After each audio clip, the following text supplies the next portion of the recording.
দেখতে অনেকটা বাসের মতো হলেও এটি আসলে একটি ট্রেন। নতুন এই ট্রেন আবিষ্কার করেছে চীন, তাও আবার চালকবিহীন ট্রেন এটি। নতুন এই ট্রেনের কোনো লাইন নেই, আবার চালকও নেই।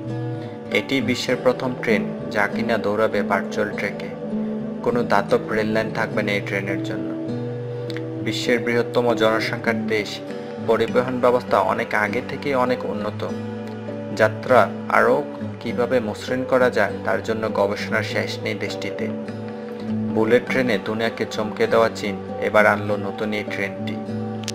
রাস্তাতেই ছুটবে এই ট্রেন। জাতীয় সড়ক দিয়ে চলা এই ট্রেন দৌড়াবে ভার্চুয়াল ট্র্যাকে।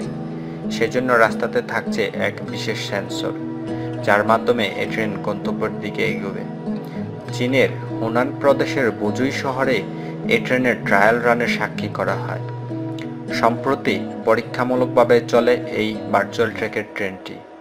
প্রথম পরীক্ষায় সফল হওয়ার পর চীনা রেল কর্পোরেশন আগামী বছরের শুরুতেই এই ট্রেন রাস্তায় নামানোর পরিকল্পনা করেছে। গত 2 জুন এই ট্রেনটি চালু করার কথা ঘোষণা করা হয়। মোট 360 জন যাত্রী বহন করা সম্ভব এই ট্রেনটিতে। এই ট্রেনটিতে লাগানো থাকবে সেন্সর, তাতে রুট চিনে এগিয়ে যাবে আবিষ্কৃত এই ট্রেন। প্রয়োজন পড়বে না কোনো রেল লাইন। চীন 2013 সাল হতে এই প্রযুক্তি নিয়ে কাজ করছে। 2018 সালে এই ট্রেন চালানো সম্ভব হবে বলে জানানো হয়েছে। এই মেগা প্রকল্পের জন্য খরচ হয়েছে 40 হতে 70 কোটি ইউয়ান। চীনের রেল দপ্তরের অধিকারীদের দাবি হলো অন্তত 25 বছর ট্রেনটি চালানো যাবে। তবে বুলেট ট্রেনের মতো গতি নয়, গতিতে এই ট্রেন নেহাতি একেবারে শিশু।